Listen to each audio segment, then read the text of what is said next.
कृष्णं नारायणं वन्दे कृष्णं वन्दे व्रजप्रियं कृष्णं द्वैपायनं वन्दे कृष्णं वन्दे पृथासुतं कृष्णाय वासुदेवाय देवकीनन्दनाय च नन्दगोपकुमाराय गोविन्दाय नमो नमः।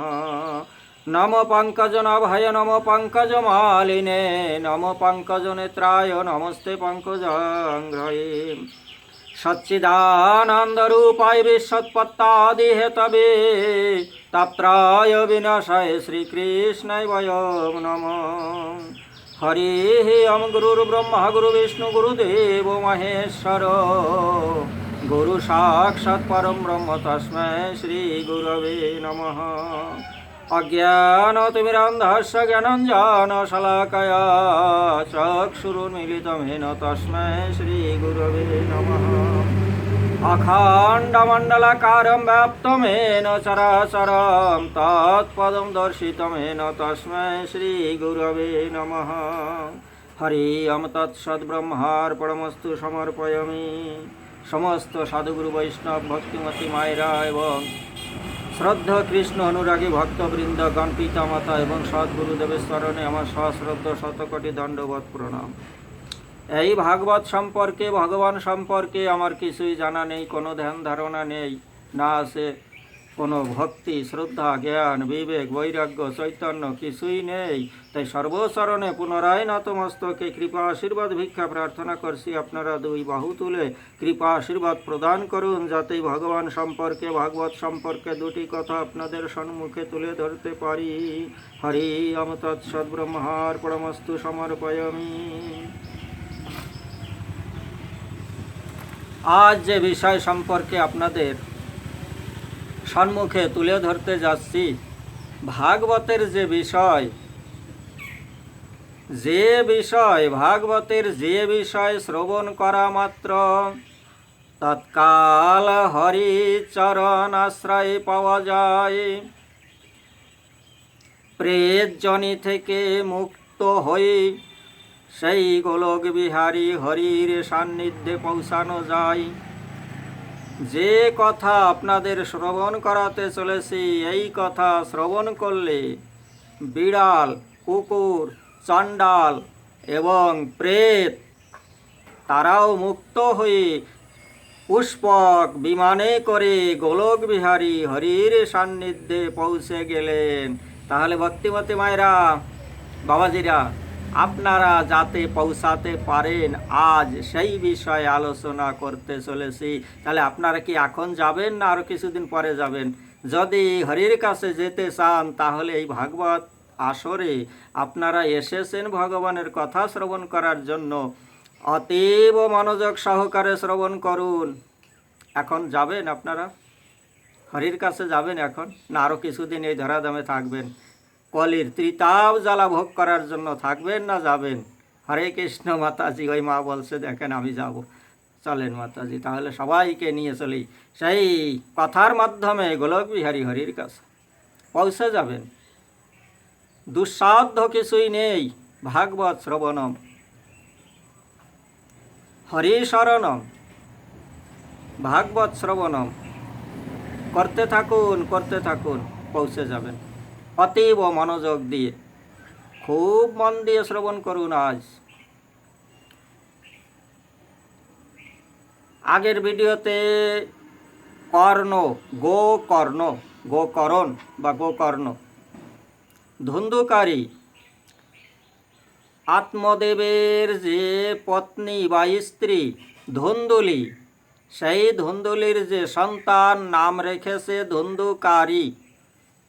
গোকর্ণ গাইয়ের পেটের যে সন্তান, আত্মদেব যে বেদজ্ঞ, সেই বেদ মন্ত্র উচ্চারণ করে সংস্কার করে সেই সংস্কারের মাধ্যমে গাইয়ের পেটের সন্তানের নাম রেখেছেন গোকরণ বা গোকর্ণ।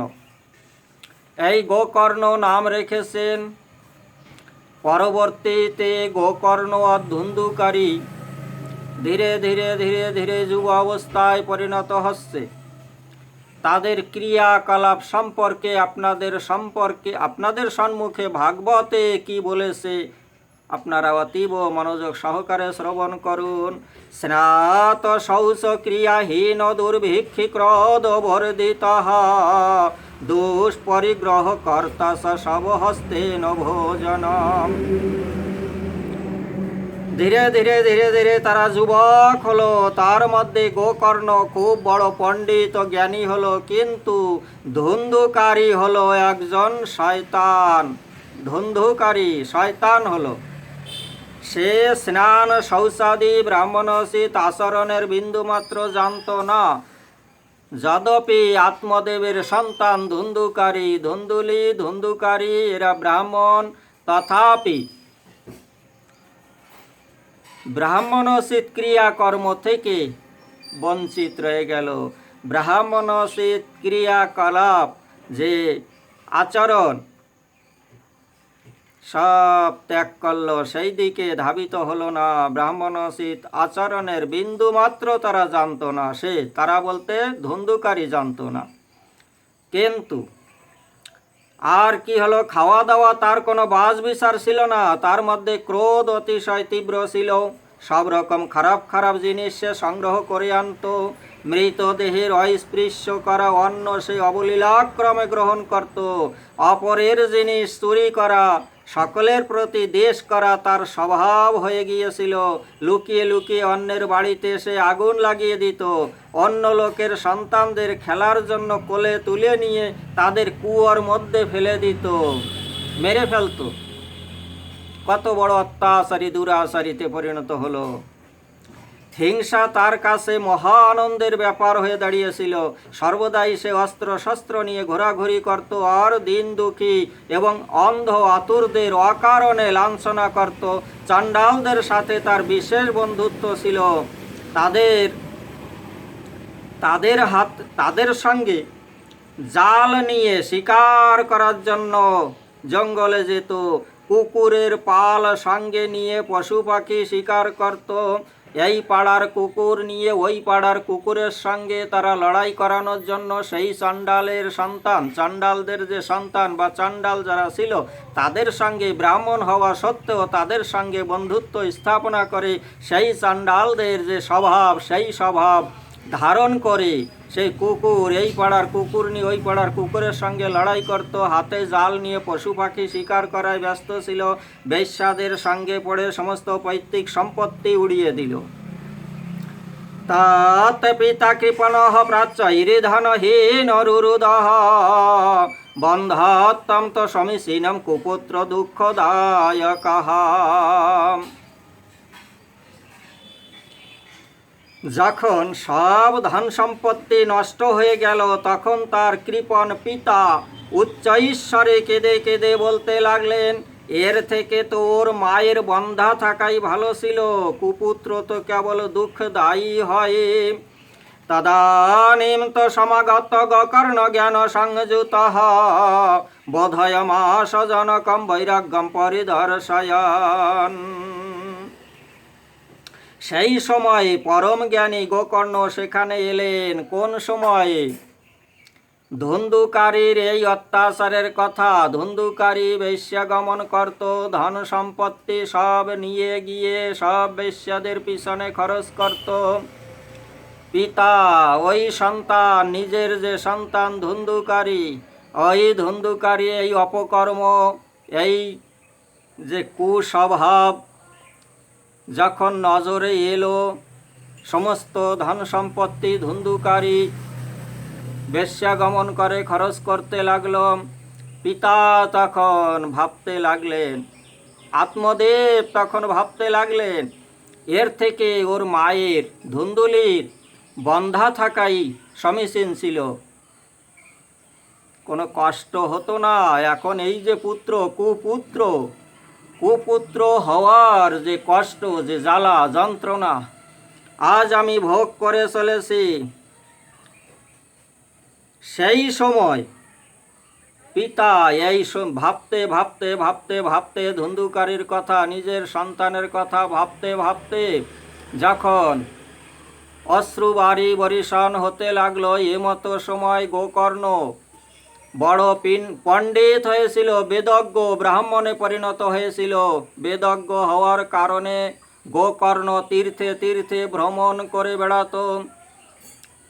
কিছুদিন পরে পিতার চরণ দর্শন করার জন্য, মায়ের চরণ দর্শন করার জন্য নিজ গৃহে ফিরে এলেন। পিতাকে বৈরাগ্যের উপদেশ দিয়ে অনেক বোঝালেন। বলতে লাগলেন, অসারাহ খলু সংসার দুঃখরূপী বিমোহকঃ সুতঃ কস্য ধনম কস্য স্নেহবাঞ্চ জলতে অনিশম। হে পিতা, এই সংসার অসার, কেবল দুঃখময়, মোহ উৎপন্নকারী। ছেলে কার, ধন সম্পত্তি কার? স্নেহাসক্ত মানুষ দিবারাত্র প্রদীপের মতো কেবল জ্বলতেই থাকে। না চন্দ্রস্য সুখম কিঞ্চিন্ন সুখম চক্রবর্তিনঃ সুখমস্তি বিরক্তস্য মুনেরেকান্ত জীবিনঃ। সুখ তো যে স্বর্গের রাজা, দেবতাদের রাজা, স্বর্গের রাজা ইন্দ্র, সুখ তো ইন্দ্রেরও নেই, চক্রবর্তী রাজারও নেই। সুখ তো আছে কেবল বৈরাগী, সাধু, গুরু, সন্ন্যাসী, বৈষ্ণব, নির্জনবাসী মুনিদের মধ্যেই একমাত্র সুখ আছে। সুখ সংসারী জীবের এই পার্থিব জগতে পুত্র সন্তানের দ্বারা সুখ প্রাপ্ত সম্ভব নয়। সুখ আছে ইহ জগতে সাধু, গুরু, বৈষ্ণব, সন্ন্যাসী যারা নির্জনবাসী তাদেরই একমাত্র সুখ আছে। দ্বিতীয়, এই সংসার জীবনে পিতা মাতা যে সন্তান আদি নিয়ে গৃহে বসবাস করেছে, এই পিতা মাতার এই পার্থিব জগতের সন্তান সন্ততি নিয়ে কোনো সুখ পাওয়া সম্ভব নয়। আমার ছেলে, এই অজ্ঞান ত্যাগ করুন, মোহ থেকে নরক প্রাপ্তি হয়। এই শরীর তো একদিন নষ্ট হবেই, তাই সব কিছু ছেড়ে বনগমন করুন।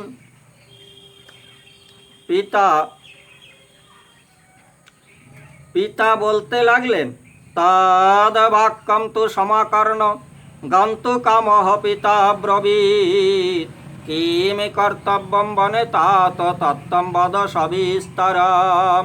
হে পুত্র, বনে তো অনেক পশু পাখি থাকে, কত জানোয়ার, জীব জন্তু, তারাও বনে বসবাস করে। আমাকে তুমি বনগমন করতে কেন বলছো? পুত্র, আমাকে একটু বিস্তারিত বলো। বনে গিয়ে আমার কর্তব্য কর্ম কি? গোকর্ণ তখন পিতাকে বুঝাতে লাগলেন, পিতা, বনে গিয়ে তপস্যা করো, সাধনা করো, ভক্তি করো, এই ভাগবতের 10ম স্কন্ধ পাঠ করতে থাকো। এই সংসারে স্নেহ পাশে বদ্ধ থেকে পঙ্গুর মতো সংসার রূপী অন্ধকূপে পড়ে রয়েছো তুমি বড়। গোকর্ণ বলতে লাগলেন, হে পিতা, এই সংসার রূপী অন্ধকূপে পড়ে থেকে কোনো লাভ নেই। বনগমন করো, বনে গিয়ে তপস্যা করো, এই ভাগবতের 10ম স্কন্ধ পাঠ করো। তখন পিতা আত্মদেবের একটু চৈতন্য জাগৃত হলো। কেননা ওই যে সন্ন্যাসীর থেকে একটা ফল এনেছিল, সন্ন্যাসী একটা ফল দিয়েছিলেন। আত্মদেব সেই ফলটা যখন আনে, সন্ন্যাসী বলেছিলেন যে সংসারে পুত্রের দ্বারা কোনো সুখ প্রাপ্ত হওয়া সম্ভব নয়।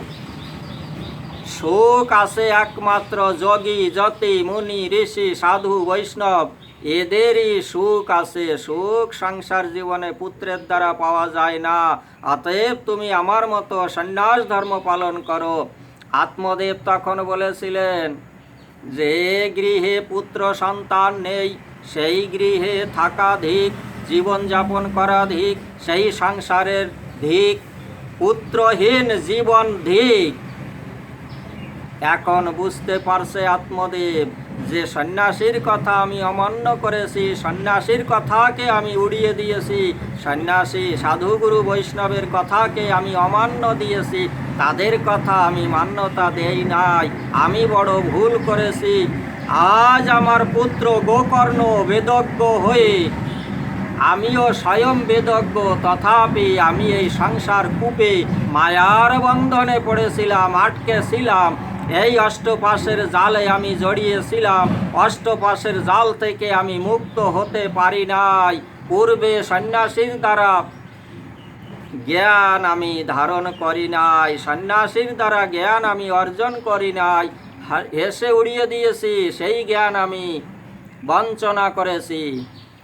আজ আমার নিজের পুত্র আমাকে জ্ঞান দিচ্ছে, পিতা সংসারে মায়ার বন্ধনে পড়ে থেকে, অন্ধকূপে পড়ে থেকে কোনো লাভ নেই, এর থেকে বনগমন করে ভাগবতের দশম স্কন্ধ পাঠ করে নিজেকে নিজে মুক্ত করো পিতা। পুত্রের এই জ্ঞান শ্রবণ করে তখন পিতা আত্মদেবের চৈতন্য জাগ্রত হলো।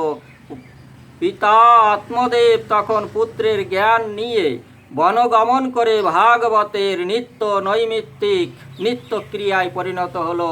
ভাগবতের দশম স্কন্ধ পাঠ করতে করতে নিজেকে নিজে মুক্ত করে নিল। জীবাত্মা পরমাত্মার সান্নিধ্যে একাকার হয়ে গেল।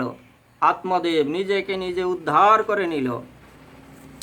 এদিকে আত্মদেব যখন বনগমন করলেন, তখন ধুন্ধুকারী কি করতে লাগলেন? পিতর পরতে তেন জননী, পিতর পরতে তেন জননী তাড়িতা ভৃষম কাবিত্তম তিষ্ঠতি ব্রুহি হনিশেলত্তয়না চেত। সূতমুনি বলতে লাগলেন, হে শৌনকাদি কুমারগণ, হে মুনিবর, এই যে পিতা আত্মদেব যখন বনে চলে গেলেন, তখন একদিন ধুন্ধুকারী তার মাকে বেদম প্রহার করে বলল, টাকা পয়সা কোথায় রেখেছো বলো, নয়তো এখনই এই জ্বলন্ত মশাল দেখেছো, এই জ্বলন্ত মশাল দিয়ে পুড়িয়ে মারব। মায়েরা শ্রবণ করছেন? একটু ভক্তি ভরে মন দিয়ে শ্রবণ করুন। আমি আপনাদের দৃষ্টি আকর্ষণ করছি, আমার কথাগুলো খুব মন দিয়ে শুনুন। ধুন্দুলি স্বয়ং মা জননী নিজের সন্তান ধুন্ধুকারী কত প্রেমে কত স্নেহে আদর যত্ন করে ছোটবেলা থেকে বড় করে তুলেছে। এখন যুব অবস্থায় পরিণত হয়েছে। যুব অবস্থায় পরিণত হওয়ার পরে সন্তানের একমাত্র কর্তব্য বৃদ্ধ বৃদ্ধা পিতা মাতাকে সেবা শুশ্রূষা করে, তাদের লালন পালনে ব্যস্ত থাকে, তাদের প্রতি যে একটা দায়িত্ব, সেই দায়িত্ব যেন পালন করতে থাকে। ধুন্ধুকারী নিজের পুত্র হওয়া সত্ত্বেও মায়ের প্রতি কী সব দুর্ব্যবহার করে চলেছে আপনারা শ্রবণ করুন, শিখুন, মনন করুন, চিন্তা করুন পুত্র সন্তান কেমন হওয়ার দরকার। এই যে দেখতে থাকুন মায়েরা, শুনতে থাকুন। পুত্র সন্তান স্বয়ং সন্ন্যাসী একটা ফল দিয়েছিলেন। কোন ফল? তপস্যার ফল, আশীর্বাদ। আশীর্বাদ সন্ন্যাসী দিয়েছিলেন কাকে? আত্মদেবকে। যেই ফলটা তোমার পত্নীকে গ্রহণ করতে বলো, আত্মদেব সেই ফলটা এনে স্ত্রী ধুন্দুলিকে দিলেন। ধুন্দুলি গ্রহণ করল না, সেই ফলটা খেলো না। কেন? হিংসুটে স্বভাবের ছিল, গুরুবাক্য মানত না। স্বয়ং পতি দেবতা, যিনি কিনা বেদজ্ঞ, আত্মদেব স্বয়ং বেদজ্ঞ, জ্ঞান বিবেক বৈরাগ্য চৈতন্য সবই তার ভিতর ছিল, তথাপি এহেন পতি দেবতার কথা অমান্য করে সেই ফলটা খেলো না। ফলটা কাকে খাইয়ে দিল? নিজের গৃহে পালিত একটা পশুকে, একটা গাইকে, গোমাতাকে। সেই গোমাতাকে যে ফলটা খাইয়ে দিল, সেই ফলের দ্বারা একজন বেদজ্ঞ বালক জন্ম নিল, একটা বেদজ্ঞ বালক জন্ম নিল। আর নিজের পুত্র হিংসার দ্বারা, লোভের দ্বারা, লালসার দ্বারা, শয়তানির দ্বারা, চালাকির দ্বারা নিজের বোনের সন্তানকে নিয়ে এসে পালন পোষণ করে বড় করতে লাগলো। যে পতিদেবতা পূজনীয়, সেই পতিদেবতার সঙ্গে কত না ছলনা বঞ্চনা করলো যে আমার পুত্র হয়েছে, আমি রাত্রে একটা পুত্র সন্তান জন্ম দিয়েছি, তাতে আমার কোনো কষ্ট হয় নাই। তাহলে একে লালন পালন কি করে করি? বলে আমার বোনের একটা সন্তান হয়েছিল, সে মারা গিয়েছে, আমার বোনকে বাড়িতে নিয়ে এসে তার স্তন দুগ্ধের দ্বারা আমার সন্তানকে লালন পালন করে বড় করে তুলি। নিজের পতি দেবতা আত্মদেবের সঙ্গে কত না বঞ্চনা, কত না ছলনা করেছে। আজ সেই বঞ্চনা ছলনার প্রতিফল স্বরূপ স্বয়ং ভোগ করি চলেছে। যে যেমন কর্ম করে তার তেমন ফল ভোগ করতে হয়। নিজের পতি দেবতার সঙ্গে কত না ছলনা, যে পূজনীয় তারে করেছে বঞ্চনা। কর্মের ফল কই নাহি সুখ দুঃখ কর দাতা, নিজ কৃত কর্ম ভোগত সভ্রাতা। হে লক্ষণ, কেউ কারো দোষ দিও না। নিজের কর্মের দ্বারা নিজে সুখ ভোগ করছে, নিজের কর্মের দ্বারা নিজে দুঃখ ভোগ করছে। অপকর্ম করলে তার ফল দুঃখদায়ী হয়, শুভ কর্ম করলে তার ফল সুখদায়ী হয়। আশীর্বাদ কার প্রতি গেল? সেই গাই, একটা পশু। একটা পশুর গর্ভে সন্তান হয়ে সে হলো বেদজ্ঞ। একজন মানুষের গর্ভে সন্তান হয়ে সে হলো দুরাচারী, কামাচারী, ব্যভিচারী, অত্যাচারী। মায়েরা, সন্তান কিভাবে জন্ম দিতে হয়, কিভাবে সন্তান জন্ম দিলে বেদজ্ঞ হয়, ভক্ত হয়, সাধু হয়, দেশের কল্যাণ করে, মা বাবার কল্যাণ করে, বিশ্বের কল্যাণের জন্য তারা সদা সর্বদা ব্যস্ত থাকে। আর কিভাবে সন্তান জন্ম দিলে তারা ব্যভিচারী, কামাচারী, অত্যাচারী, দুরাচারীতে পরিণত হয়। তারা সমাজের অমঙ্গল করতে থাকে। তারা সমাজের, বিশ্বের কল্যাণ করে না, বিশ্বের হিত করে না, অমঙ্গলই করার জন্য তারা সদা সর্বদা ব্যস্ত থাকে। এইখানে ধুন্ধুকারী পিতা যখন বনগমন করলেন, ধুন্ধুকারী মাকে বেদম প্রহর করার কথা বলে বেদম প্রহর করতে লাগলো। বলল, এখনই টাকা পয়সা, ধন সম্পদ, গয়নাগাটি যেখানে যেভাবে রাখা আছে সুরক্ষিত, আমাকে দাও, না হলে এই যে জ্বলন্ত মশাল দিয়ে এখনই মেরে ফেলবো।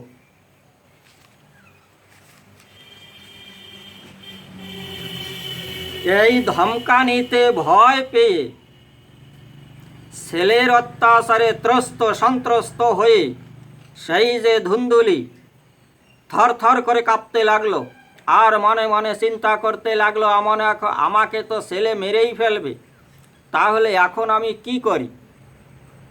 আমাকে তো এই গৃহ ত্যাগ করে পালিয়ে অন্য কোথায় আশ্রয় নিতে হবে, নচেত এই যে ছেলে ধুন্ধুকারী, এ তো আমাকে বাঁচতে দেবে না, সংসারে থাকতে দেবে না, আমাকে মেরে ফেলবে।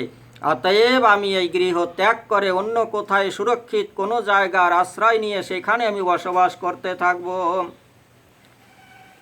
ধুন্দুলি তখন কি করলো?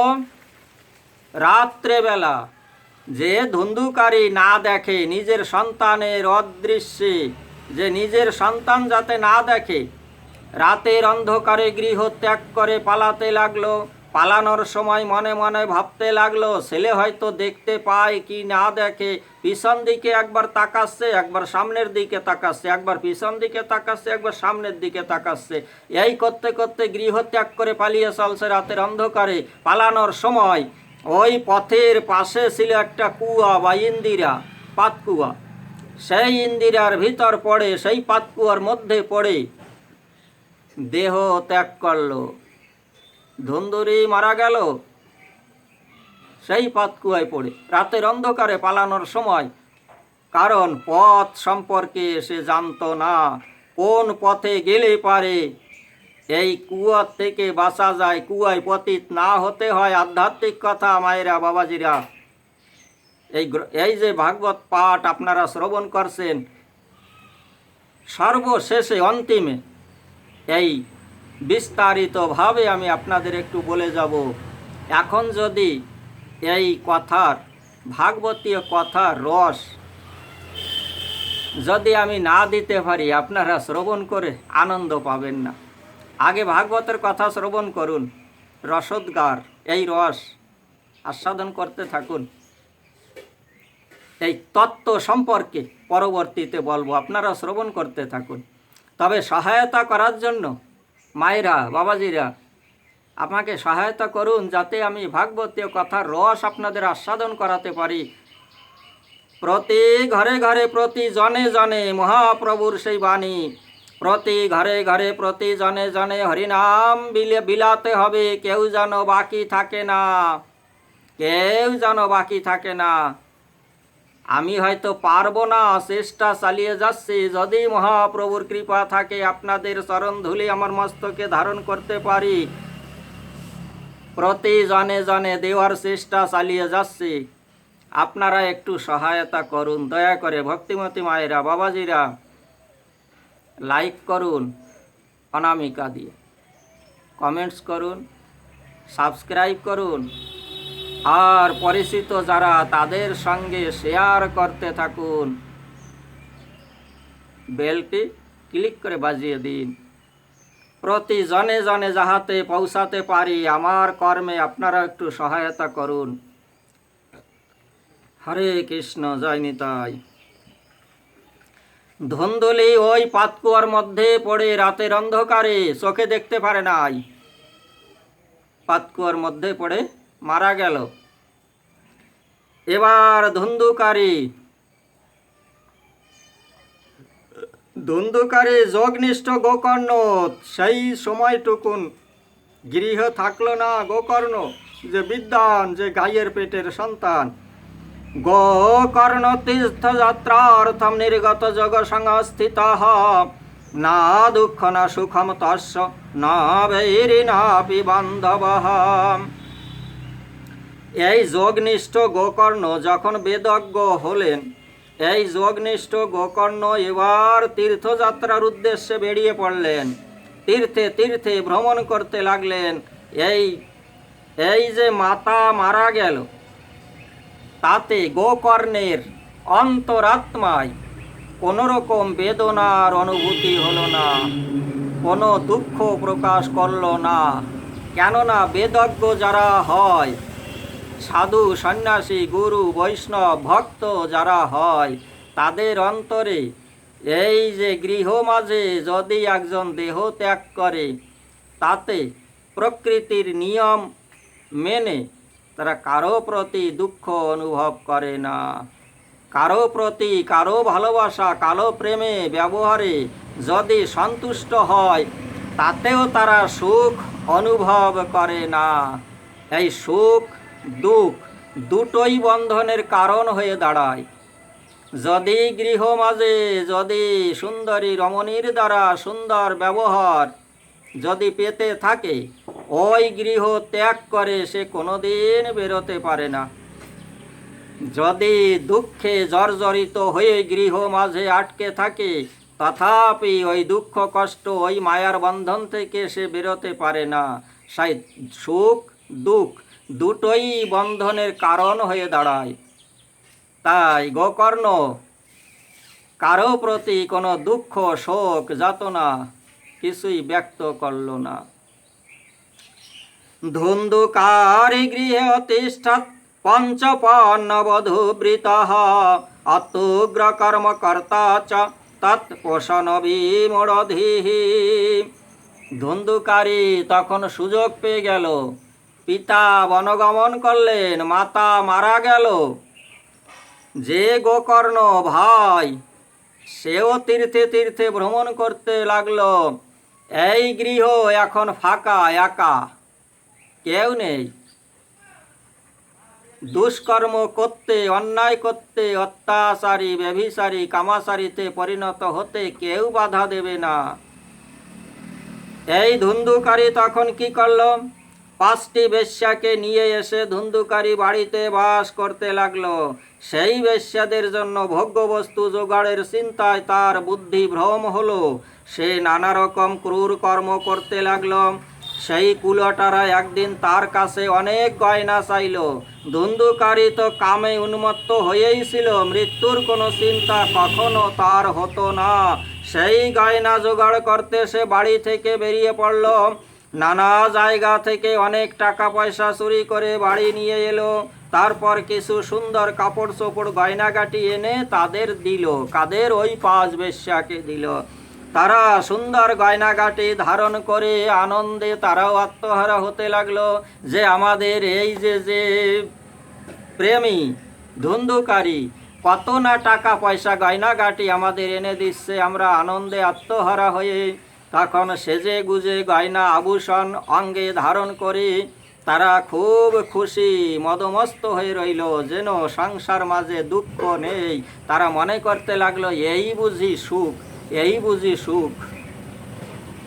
তারা কামাচারী ব্যভিচারী হয়েও মনে আনন্দে আত্মহারা হতে লাগলো, চিন্তা করতে লাগলো সুখ মনে হয় এই, শান্তি মনে হয় এটা, কি মনে হয় শান্তি বলে, এটা কি মনে হয় সুখ বলে, এই মনে হয় সুখ, এই মনে হয় শান্তি। এই ধন সম্পত্তি,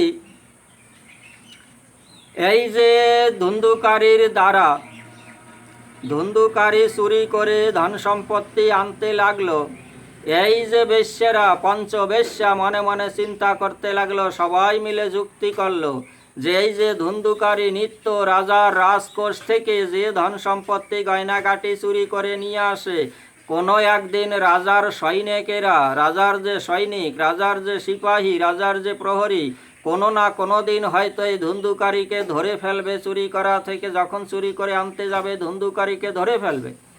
যখনই ধুন্ধুকারী ধরা পড়বে তখন সমস্ত গয়নাগাটি তো নিয়ে যাবেই এবং ওই ধুন্ধুকারীকে সাজা দেবে, কারাগারে আটকিয়ে সাজা দেবে। তখন আমরা এই সুখ ভোগ করতে পারবো না। ধন সম্পত্তি গয়নাগাটি যা এনে দেবে দিয়েছে, সম্পূর্ণ ধন সম্পত্তি গয়নাগাটি রাজার লোকেরা নিয়ে নেবে। তার থেকে এক কাজ করি, এই ধুন্ধুকারী ধরা পড়ার আগে আমরা এই ধুন্ধুকারীকে মেরে ফেলি। 5 বেশ্যা মিলে এবার যুক্তি করলো, কুসঙ্গের পরিণাম। ভক্তিমতী মায়েরা, বাবাজিরা, যদি কোনো ব্যক্তি কুসঙ্গে পড়ে যায়, এই কুসঙ্গের পরিণাম কিভাবে ভোগ করতে হয় ভাগবতের মাধ্যমে শ্রবণ করুন। পাশম কণ্ঠে নিধায়াস তন মৃত্যুমুপচক্রম ত্বরিতম নম অমরসৌ চিন্তাযুক্তস্তদা ভবান। পাশম কণ্ঠে, এই যে 5 বেশ্যা মিলে মনে মনে সবাই মিলে যুক্তি করলে ধুন্ধুকারীকে মেরে ফেলব, তাহলে কিভাবে মারা যায়? তারা গলায় ফাঁস দিয়ে টানতে লাগলো। মারা গেল না, মরল না, ধুন্ধুকারী মারা যায় নাই। 5 বেশ্যা মিলে গলায় ফাঁস দিয়ে 2 দিক থেকে টানতে লাগলো, তথাপি ধুন্ধুকারী মারা গেল না। তপ্তাঙ্গার সমূহংস্ত তন মুখে হি বিশিক্ষিপু অগ্নিজালতে দুঃখেন ব্যাকুল নিধনম গতম। এই 5 বেশ্যা মিলে ফাঁস ধরে 2 দিক থেকে টানতে লাগলো গলায় ফাঁস দিয়ে, তথাপি মারা গেল না। 5 বেশ্যা এবার চিন্তাতুরা হয়ে চারিদিকে তাকাতে লাগলো, এখন কি করি, সর্বনাশ হয়েছে, এখন যদি না মারতে পারি এ তোই দৌড়ে গিয়ে সবাইকে পাড়ায় খবর দেবে, আমাকে ধরে নিয়ে যাবে, আমাদের কারো রক্ষা পাওয়া যাবে না, সবাইকে ধরে নিয়ে সাজা ভোগ করতে হবে, সবাইকে ধরে নিয়ে যাবে আমাদের 5 বেশ্যা। তখন চারিদিকে তাকাতে লাগলো, দেখে ঘরের এক কোণে যেখানে রন্ধনশালা রান্না করত, সেই যে চুলা জ্বলছিল, এখনো জ্বলছে অগ্নি, চুলার অগ্নি জ্বলছে, সেই জ্বলন্ত অগ্নিকাষ্ঠ এনে এই ধুন্ধুকারীর মুখের ভিতর প্রবেশ করালো। জ্বলন্ত অগ্নিকাষ্ঠ, জ্বলন্ত প্রজ্বলিত অগ্নি, জ্বলন্ত অগ্নি, প্রজ্বলিত অগ্নি যখন ধুন্ধুকারীর মুখের ভিতর প্রবেশ করালো, ধুন্ধুকারী সেই জ্বলন্ত অগ্নির তাপে জ্বলে পুড়ে মৃত্যুবরণ করলো, মারা গেল ধুন্ধুকারী। আর বেঁচে থাকার কোনো উপায় থাকলো না। কুসঙ্গতির পরিণাম। পাঁচ বেশ্যাকে নিয়ে এতদিন আনন্দ করছিল, কত না আনন্দ, সেই আনন্দে আজ নিরানন্দে পরিণত হলো। পাঁচ বেশ্যা মিলে ধুন্ধুকারীকে মেরে ফেললো, জ্বলন্ত অগ্নিকাষ্ঠ মুখের ভিতর ঢুকিয়ে দিয়ে মেরে ফেললো।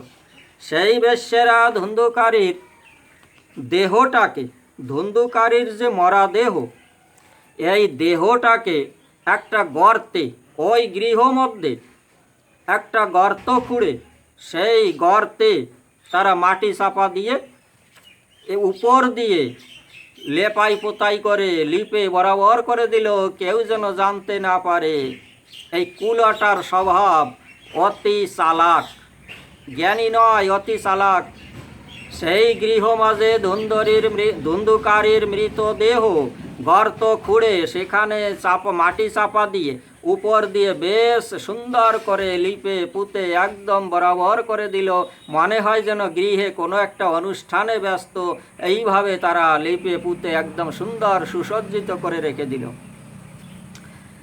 স্ত্রী নাম নৈবত বিশ্বাসম দুষ্টানাম কারয়েদ বুধঃ বিশ্বাস জয় স্থিত মূঢ় সদুঃখই পরিভূয়তে। বুদ্ধিমান মানুষের এইসব দুষ্টা নারীদের কখনো বিশ্বাস করা উচিত নয়। যে সকল মূর্খ লোক এদের বিশ্বাস করে তাদের পরিণাম দুঃখ, সুখ পায় না। তাদের পরিণাম এই ধুন্ধুকারীর মতো দুঃখে দুঃখিত হয়ে পরিণাম মৃত্যুবরণ করতে হয়। এদের রসালো কথায় কামুকদের হৃদয়ে অমৃত রসের সঞ্চার করে, কিন্তু এদের হৃদয় শানিত ছুরির মতো। যেমন খুরে ধার থাকে, ছুরিতে ধার থাকে, সেই রকম তীক্ষ্ণ হয় এদের এই শানিত কথা। এদের যে প্রেম পরিপূর্ণ মিষ্ট কথা, এই কথায় যে শান দেওয়া যে খুর, শান দেওয়া যে ছুরি, তাদের মতো ধার থাকে। এদের কথায় বিশ্বাস করার যোগ্য থাকে না। এইসব নারীরা কার প্রতি বা আসক্ত না হবে? যে টাকা পয়সা ধন সম্পত্তি অর্থ তাদের পিছনে খরচ করবে, তাদের প্রতি এই পাঁচ বেশ্যা আসক্ত হয়ে পড়বে। এদের কোনো ভরসা নেই। এই কুলাটা ধুন্ধুকারীর সমস্ত সম্পত্তি হাতিয়ে নিয়ে সেখান থেকে চলে গেল। তাদের এই রকম পিতা না জানি, এই রকম পতি, এই যে ধুন্ধুকারীর মতো এই রকম পতি না জানি কত ছিল, আরও কত আছে, আরও কত জোগাড় করবে। এই যে বেশ্যা, এদের কামাচারী বেবিচারী যারা, এদের না জানি ধুন্ধুকারীর মতো কতই না পতি আগেও ছিল, আছে, ভবিষ্যতেও জোগাড় করে নেবে। সেই কুলাটা ধুন্ধুকারীর সম্পত্তি হাতে নিয়ে পালিয়ে গেল এবং ধুন্ধুকারী নিজের কুকর্মের ফলে ভয়ঙ্কর কোথায় পৌঁছালো? যখন কোনো ব্যক্তি মারা যায়, দুরাচারী কামাচারী ব্যভিচারী, যখন সে দেহত্যাগ করে, যখন সে মারা যায়, অপমৃত্যু হয়, তখন এই ধুন্ধুকারী প্রেতজনি প্রাপ্ত হলো। ধুন্ধুকারী প্রেতজনি প্রাপ্ত হলো। এবার প্রেতজনিতে গিয়ে ধুন্ধুকারীর কি কি করতে লাগলো শ্রবণ করুন মায়েরা, ভক্তিমতী মায়েরা, বাবাজিরা। বাত্তারূপ ধরণীত্তম ধাবন দশ দিশান্তরম শীততাপ পরিক্লিষ্ট নিরাহার পিপাসিত না লেবে শরণম কাপি ন দৈবেতি মুহুর্বদন কিয়ৎ কালেন গোকর্ণমৃতম লোকবদুদ্ধতম।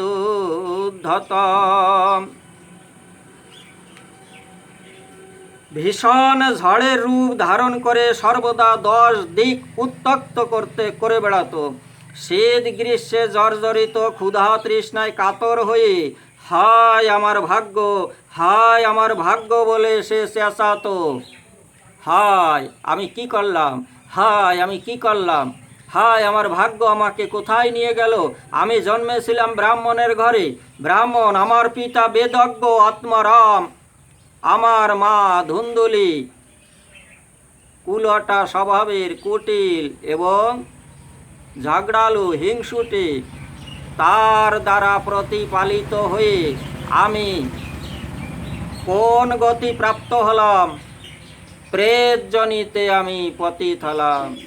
কিন্তু পিতা বেদজ্ঞ, তার বেদজ্ঞ ব্রাহ্মণের কথা যদি কোনো মা বেদজ্ঞ পতি দেবতার কথা যদি পত্নী শ্রবণ না করে, তার গর্ভে যে সন্তান হয় তার পরিণাম মায়েরা, বাবাজিরা, এই ধুন্ধুকারী কি শিখাচ্ছে? হায় আমার ভাগ্য, হায় আমার কর্ম, হায় আমার বুদ্ধি, হায় আমার পরিণাম, হায়। এই মনুষ্য জন্ম ধারণ করে যদি আমরা ভগবানের সান্নিধ্যে পৌঁছানোর ব্যবস্থা না করি, যোগে যুক্ত না হই, শুধু বিয়োগের ঘরে চলতে থাকি, ভাগের ঘরে চলতে থাকি, তাহলে তার কোনোদিন আত্মকল্যাণ হবে না। ধুন্ধুকারীর মতো হায় আমার ভাগ্য, হায় আমার কর্ম, হায় আমার মনুষ্য জনম। লাস্টে কি হাত লাগবে? হাত লাগবে কোনটা মায়েরা? এই যে মানব দেহ, এই মানব দেহ তিন গতি হয়, তিন গতি। এই তিন গতিটা একটু বলে দিচ্ছে, তাহলে আপনারা সহজে বুঝতে পারবেন। এই দেহটা, আত্মা যেদিন এই দেহ ত্যাগ করে চলে যাবে, সেদিন এই দেহটাকে কি করবে? কোনো কোনো লোক জঙ্গলে ফেলে দেবে অথবা নদীতে ভাসিয়ে দেবে। তাহলে সেই নদীতে ভাসা দেহ ওই যে মাছ, হাঙর, কুমির এরা খেয়ে জীবন ধারণ করবে। অথবা জঙ্গলে ফেলে দিলে শিয়াল কুকুরের ভক্ষ বস্তুতে পরিণত হবে, শিয়াল কুকুর খাবে। আর এই দেহটা যদি শ্মশানে জ্বালিয়ে দেওয়া হয়, তাহলে এক গাদা ছাইয়ে পরিণত হবে। আর এই দেহটাকে যদি কবরস্থানে কবর দেওয়া হয়, সমাধি দেওয়া হয়, তাহলে সেখানে পচে মাটিতে পরিণত হবে। মায়েরা, বাবাজিরা, এই দেহ জীবিত থাকতে থাকতে এই দেহের দ্বারা, এই চক্ষু ইন্দ্রিয়ের দ্বারা ভগবানের ওই যে রূপ যুগল তনু দর্শন করে নিজেকে নিজে ধন্য করুন। এই মুখ, এই মুখের দ্বারা হরে কৃষ্ণ কৃষ্ণ কৃষ্ণ হরে হরে, হরে রাম রাম রাম হরে হরে, হরে কৃষ্ণ কৃষ্ণ কৃষ্ণ হরে হরে, হরে রাম রাম রাম হরে হরে। দুই বাহু উত্তোলন করে উচ্চ ঈশ্বরে এই 16 নাম মহামন্ত্র হরিনাম, তারক ব্রহ্ম হরিনাম মহাপ্রভু প্রদত্ত এই তারক ব্রহ্ম মহানাম আপনারা উচ্চ ঈশ্বরে গাইতে থাকুন, এই বদনে উচ্চারণ করতে থাকুন। আর এই যে নাসিকা, এই রাধা কৃষ্ণের অঙ্গের যে সুগন্ধ গ্রহণ করতে থাকুন। এই হস্ত দ্বারা সাধু গুরু বৈষ্ণবের সেবায় ব্যস্ত থাকুন, সৎকর্ম করুন, দান করুন, যজ্ঞ করুন, হোম করুন, করতে থাকুন, সৎকর্মে ব্যস্ত থাকুন। এই হাতকে শুভ কর্মে লাগান। রাধা গোবিন্দের চরণে দুটো পুষ্প তুলসী দেওয়ার জন্য, অর্চনা বন্দন করার জন্য হাত দুটোকে ওই দিকে কর্মে ব্যস্ত রাখুন। গুরু সেবায় ব্যস্ত রাখুন, গুরুর চরণ সেবায় ব্যস্ত রাখুন, সাধু গুরু বৈষ্ণবের সেবায় ব্যস্ত রাখুন। আর এই যে চরণ দুখানাম যখনই গৃহ কর্মের থেকে একটু সময় পেয়ে পরিভ্রমণ করানোর জন্য এই চরণ দুইখানাকে কাজে লাগান, তবেই এই মানব দেহ ধারণ করার সফলতা আপনারা প্রাপ্ত হতে পারবেন। মানব দেহ ধারণ করার যে কারণ, যে উদ্দেশ্য আপনারা সেই দিন এই মানব দেহ ধারণ করার উদ্দেশ্য আপনাদের ফলীভূত হবে। কেন আমরা এই মানব দেহ ধারণ করে এসেছি? সৎকর্ম করতে থাকুন, দান করতে থাকুন, যাদের দরকার তাদের দিতে থাকুন। আপনার কাছে আছে তাই দান করুন, আপনার কাছে না থাকলে বলছি না বাবাজি মায়েরা, আমি বলছি না যে কর্জা করে আপনারা দান করুন, তা বলছি না।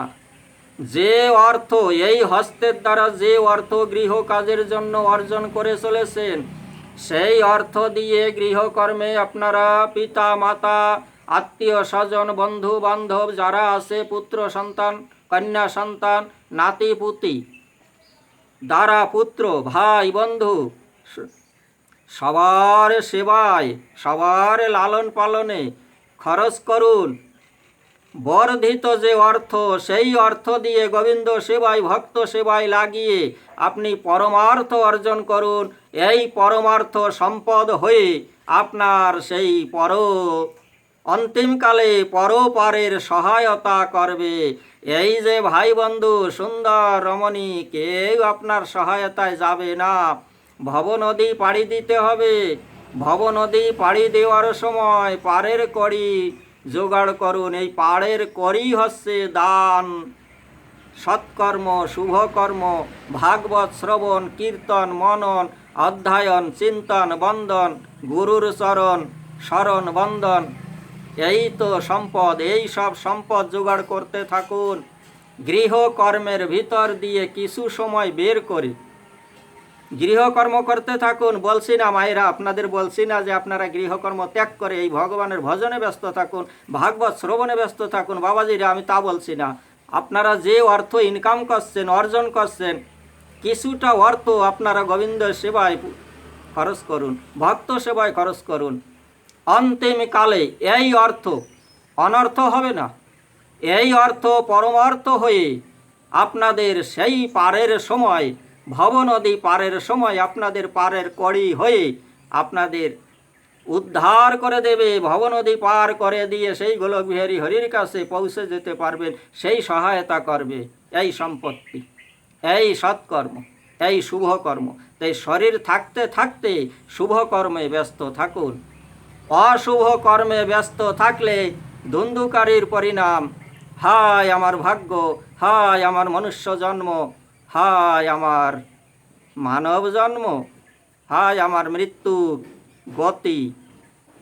কি হলো? হায় হায়, শুধু হায় হায়। এই হাই রয়ে যাবে, আর কিছুই থাকবে না। হায় রয়ে যাবে। সে ভীষণ। এবার আত্মা যখন বেরিয়ে যায়, আত্মার রূপ বায়ব্য, মানে বায়ুর মতো, দেখা যায় না, ধরা যায় না। তাহলে আত্মার স্বরূপ পূর্বের ভিডিওতে বলা আছে যে আমি। আত্মা কেমন? আত্মা হচ্ছে আমি, জীবাত্মা, সবে জীবাত্মা।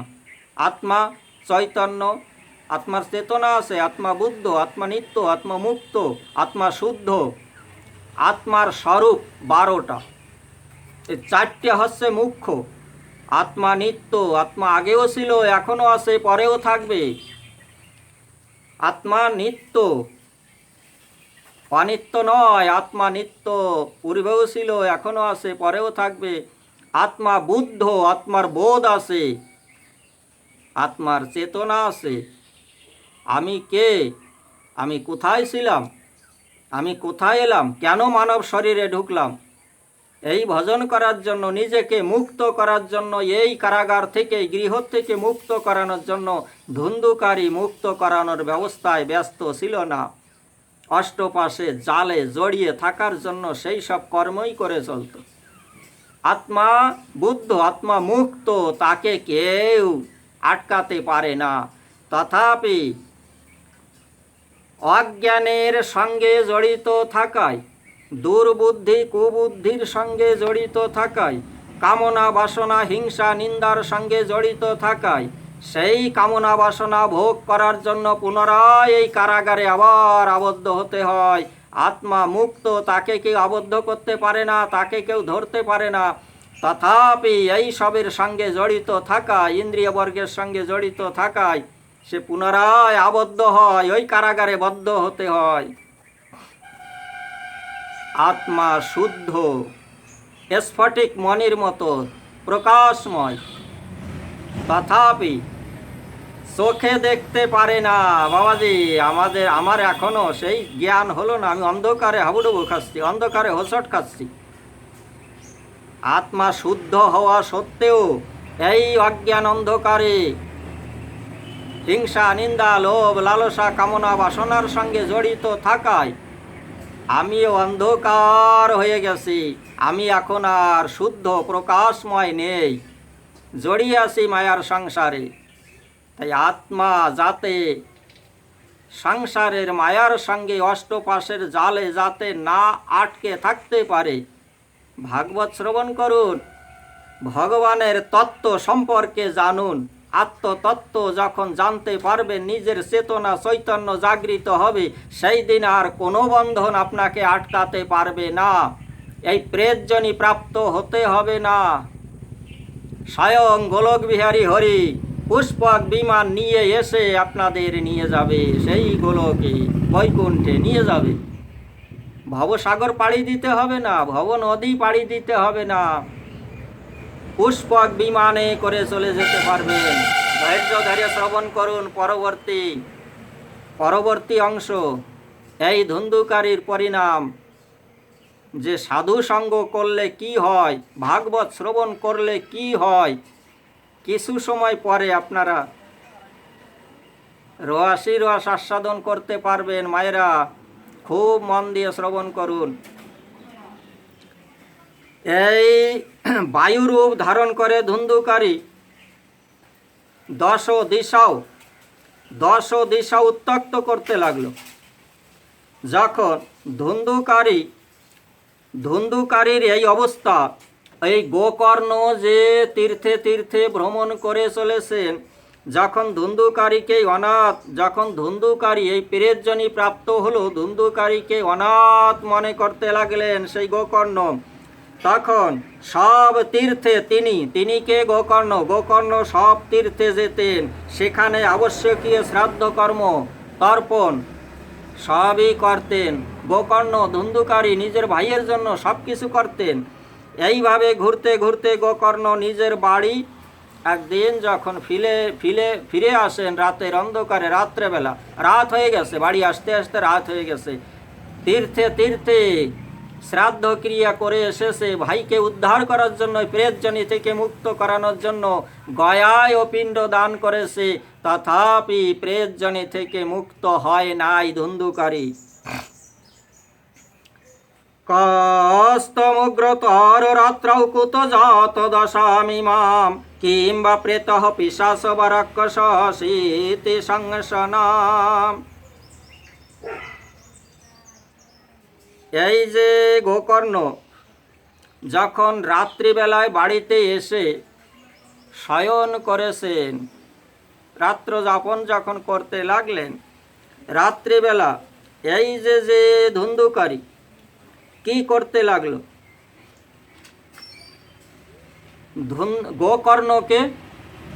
গোকর্ণের সম্মুখে এসে এক সময় শূকর, কোনো সময় ভেড়া, কোনো সময় হাতি, কোনো সময় শৃগাল, কোনো সময় কুকুর, কোনো সময় বিড়াল, কোনো সময় মানুষের আকার, এই রূপ গোকর্ণকে দেখাতে লাগলো।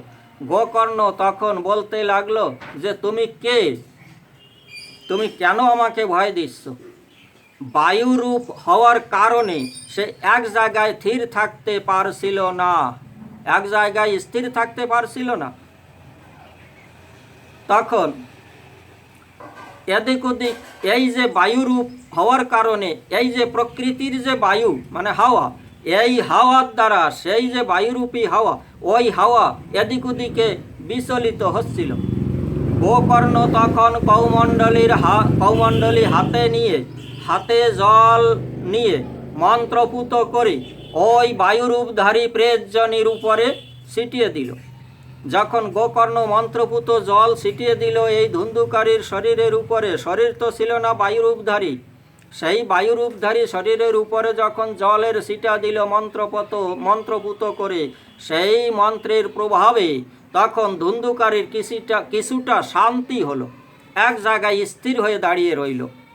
এবার ধুন্ধুকারীকে জিজ্ঞাসা করে, তুমি কে? কেন আমাকে ভয় দিচ্ছ? তুমি আমাকে কেন এই কুকুর, বিড়াল, শূকর, ভেড়া, হাতি এই সব রূপ ধারণ করে কেন আমাকে ভয় দিচ্ছ? বলছে, ভাই আমি তোমার সেই ভাই ছোট ধুন্ধুকারী। আমাকে 5 বেশ্যা মিলে মেরে ফেলেছে, তাই আমার প্রেতজনি প্রাপ্ত হয়েছি আমি। এই প্রেতজনি থেকে আমাকে মুক্ত করো। গোকর্ণ তখন বলতে লাগলেন, ভাই রে, তোমাকে তো মুক্ত করার জন্য আমি গয়া শ্রাদ্ধ করেছি, গয়ায় পিণ্ড দান করেছি। গয়া শ্রাদ্ধ সাথে নাপি মুক্তির মেনা ভবিষ্যতে উপায়ম পরম কাঙ্ক্ষিতম বিষাবয় সাম্প্রতম। আমি গয়া শ্রাদ্ধ করেছি, আমি তীর্থে তীর্থে তর্পণ করেছি, জল দান করেছি, তীর্থে তীর্থে শ্রাদ্ধ অনেক ক্রিয়া সবই তোমাকে মুক্ত করার জন্য, তোমার এই অধগতি থেকে ঊর্ধ্বগতি করার জন্য আমি সমস্ত কর্ম করে এসেছি। এবার ধুন্ধুকারী সেই প্রেতজনি প্রাপ্ত ধুন্ধুকারী কি বলতে লাগলো, গয়া শ্রাদ্ধ সতে নাপি মুক্তির মেনা ভবিষ্যতি উপায়ম পরম কাঙ্ক্ষিতম বিচারয় সাম্প্রতম। সেই প্রেত বলতে লাগলো, শত গয়া শ্রাদ্ধেও আমার মুক্তি হবে না, তুমি আমার জন্য অন্য কোনো উপায় করো। ভাই আমার জন্য অন্য কোনো উপায় করো। আমার জন্য যদি 100বার গয়া শ্রাদ্ধ করো, গয়ায় পিণ্ডদান করো, এই শ্রাদ্ধে এই পিণ্ডদানে আমি মুক্ত হব না। কারণ আমি এত অপকর্ম করেছি, আমি এত দুষ্কর্ম করেছি, আমি ব্যভিচারী, কামাচারী, পাপাচারী সবইতে লিপ্ত ছিলাম। একটা শুভ কর্ম আমার এই হাতের দ্বারা, এই শরীরের দ্বারা আমি কোনোদিন করি নাই। যে পিতা মাতা পূজনীয় তাকে করেছি অপমান, তারে করেছি বঞ্চনা, তাদের হৃদয়ে দিয়েছি আঘাত, তাদের দিয়েছি কষ্ট, দুঃখ, তাদের কোনোদিন সুখে রাখার ব্যবস্থা আমি করি নাই। দাদা, আমার এই গয়া শ্রাদ্ধ করলেও আমার মুক্তি হবে না। আমি কোনো সাধুগুরু বৈষ্ণবের চরণ আশ্রয় করি নাই, তাদের চরণে নতমস্তকে তাদের কৃপা আশীর্বাদ কোনোদিন আমি প্রাপ্ত হতে পারি নাই। গুরুর চরণে আশ্রিত হয়ে গোবিন্দ সেবায় কোনোদিন আমি রত থাকি নাই। গোবিন্দ পূজায়, গোবিন্দ ধ্যানে আমি কোনোদিন ব্যস্ত থাকি নাই। ব্যস্ত রয়েছি শুধু এই দুরাচারী, কামাচারী, ব্যভিচারীতে। এই দেহের এই যে আমার যে মৃত্যু, এই অপমৃত্যু, ওই 5 বেশ্যা মিলে আমাকে মেরে ফেলেছে, আমার অধপতন হয়েছে, আমি প্রেতজনি প্রাপ্ত হয়েছি। এই শত গয়া শ্রাদ্ধেও আমার উদ্ধার হবে না। ভাইরে, তুমি আমার জন্য অন্য কোনো উপায় ভাবো। গোকর্ণ তখন বলতে লাগলেন, ভাই তুই এক কাজ কর, তুই একটু স্থির থাক, রাতটা পোহালে আমি কাল তোর জন্য একটা ব্যবস্থার কথা আমি ভাববো, কি করে তোকে মুক্ত করা যায়, এই প্রেতজনি থেকে কি করে তোকে উদ্ধার করা যায়, আমি সেই কথা ভাবতে থাকবো। তুই একটা জায়গা, তুই একটু আশ্রয় নে, তুই একটু নিশ্চিতে থাক, আমি ব্যবস্থার কথা ভাবছি, কি করলে তোকে এই প্রেতজনি থেকে মুক্ত করা যায়। গোকর্ণের আদেশ পেয়ে ধুন্ধুকারী, সেই প্রেতজনি প্রাপ্ত ধুন্ধুকারী একটা জায়গা খুঁজে পেলেন, সেখানে থাকতে লাগলেন। সকালবেলা এই যে গোকর্ণ বাড়িতে এসেছে তীর্থে তীর্থে ভ্রমণ করে, যখন গোকর্ণের কথা গ্রামবাসী যখন জানতে পেল, তারা এবার ছুটে আসতে লাগলো যে গোকর্ণ তো বিদ্বান, বেদজ্ঞ ব্রাহ্মণ, তার কাছে জ্ঞান নেওয়ার জন্য, তার হালচাল জিজ্ঞাসা করার জন্য, কেমন আছে তার আশীর্বাদ নেওয়ার জন্য গ্রামবাসী ছুটে আসতে লাগলো। এবার গ্রামবাসী বেদজ্ঞ, বিদ্বান, জ্ঞানী যারাই ছিল সেখানে, তাদের কাছে জিজ্ঞাসা করতে লাগলেন গোকর্ণ যে আমার ভাইয়ের তো এ প্রেতজনি প্রাপ্ত হয়েছে, এখন এর জন্য আমি গয়া শ্রাদ্ধ করেছি, গয়ায় পিণ্ড দিয়েছি, তীর্থে তীর্থে শ্রাদ্ধ করেছি, জল দান করেছি, তর্পণ করেছি, তথাপি আমার ভাই যে প্রেতজনি প্রাপ্ত, এর থেকে মুক্ত হয় না। এখন করণীয় কর্তব্য কি? আপনারা তো বেদজ্ঞ, আপনারা আমাকে বলুন। যে বেদজ্ঞ পণ্ডিত সেই গোকর্ণের বাড়িতে এসেছিলেন, তাদেরও জিজ্ঞাসা করলেন গোকর্ণ, আপনারা বলুন, আপনারা আমাদের উপদেশ দিন যে আমার ভাইয়ের এই প্রেতজনি থেকে কি করে মুক্ত করা সম্ভব।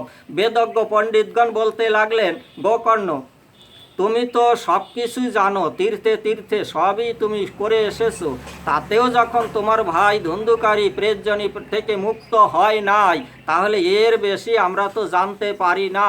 তুমি তো বেদজ্ঞ, তুমি এক কাজ করো, এই যে সূর্যদেব, আকাশ বাতাস সূর্য, এ সমস্ত চরাচর জগতের কোটি কোটি বিশ্ব ব্রহ্মাণ্ডের সাক্ষী হিসাবে থাকে, তাহলে এই সূর্যদেবের কাছে জিজ্ঞাসা করে দেখো, সূর্যদেব যে রায় দেয় সেই রায় অনুসারে, সেই যুক্তি অনুসারে তখন সেই কর্ম করলে পারে হয়তো এই প্রেতজনি থেকে ছুটকারা পেতে পারে ধুন্ধুকারী।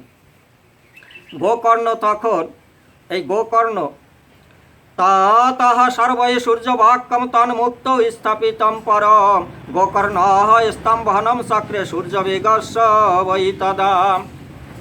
গোকর্ণ চিন্তা করতে লাগলেন যে এই যে সূর্যদেব চলায়মান, ঘূর্ণায়মান, সূর্যদেব অর্থাৎ পৃথিবী ঘূর্ণায়মান, সূর্যদেবের কাছে এক জায়গায় থাকা যাচ্ছে না, পৃথিবী ঘুরছে, ঘূর্ণায়মান পৃথিবী হওয়াতে সূর্যর কাছে, সূর্যের সম্মুখে দাঁড়িয়ে সূর্যদেবের থেকে জ্ঞান প্রাপ্ত হওয়া সম্ভব নয়। তাহলে কি করা উচিত? এই গতিটাকে, নিজের যে শক্তি, তপশক্তি, গোকর্ণের তপশক্তির দ্বারা এই যে চক্রাকারে ঘুরছে পৃথিবী, স্তম্ভিত করে দিলেন, দাঁড় করিয়ে দিলেন। এবার ঘূর্ণ বন্ধ হয়ে গেল, ঘোরা বন্ধ হয়ে গেল। সূর্যদেবের কাছে তখন করজোড়ে নিবেদন করতে লাগলেন গোকর্ণ যে, হে সূর্যদেব, আমার ভাইয়ের জন্য গয়া তীর্থে পিণ্ডদান করেছি, শ্রাদ্ধ করেছি, তীর্থে তীর্থে শ্রাদ্ধ করে এসেছি, তর্পণ করে এসেছি, জলদান করে এসেছি, তথাপি আমার ভাই যে ধুন্ধুকারী প্রেতজনি থেকে মুক্ত হয় নাই। তাহলে কি করলে, কোন শুভ কর্ম করলে আমার ভাই ধুন্ধুকারী প্রেতজনি থেকে মুক্ত হতে পারে, এই উপায় বলে দিন। সূর্যদেব তখন বলতে লাগলেন যে এই প্রেতজনি থেকে মুক্ত হওয়ার অনেক আগে থেকেই ভাগবত গ্রন্থ রচনা করে রেখেছেন স্বয়ং মহামুনি বেদব্যাস। সেই ভাগবতের সপ্তাহ পারায়ণ, সপ্তম দিবস ভাগবত শ্রবণ করাতে থাকো, তবেই তোমার ভাইয়ের প্রেতজনি থেকে মুক্ত হয়ে গোলক বিহারী হরির সান্নিধ্যে পৌঁছাতে পারবে। গোকর্ণ সূর্যদেবের এই কথা শুনতে পেয়ে অতি আনন্দ সহকারে আবার গৃহে ফিরে এলেন। গৃহে এসে যে বেদজ্ঞ পণ্ডিতগণ ছিলেন তাদের সম্মুখে আরও যারা মনুষ্যবর্গ, নানা বর্ণের যে জাতি ছিল, সেখানে সবার মাঝে এসে গোকর্ণ এই সূর্যদেবের এই বাক্য, আকাশবাণী, সূর্যদেব যেটা বলেছেন সেইটা সবার মাঝে ব্যক্ত করলেন। যখন ব্যক্ত করলেন, চারিদিকে এবার আনন্দের ধ্বনি যে প্রেতজনি থেকে মুক্ত হওয়ার জন্যই, পাপজনি থেকে মুক্ত হওয়ার জন্য গোকর্ণ ভাগবত শ্রবণ করাবেন সপ্তম দিবস ব্যাপী। এই সপ্তম দিবসের ভাগবত শ্রবণ করলে নাকি প্রেতজনি থেকে মুক্ত হওয়া যায়। তাহলে আমরা সবাই মিলে ভাগবত শ্রবণ করার জন্য সেইখানে যাব। সবাই মিলে দৌড়ে দৌড়ে আসতে লাগলো।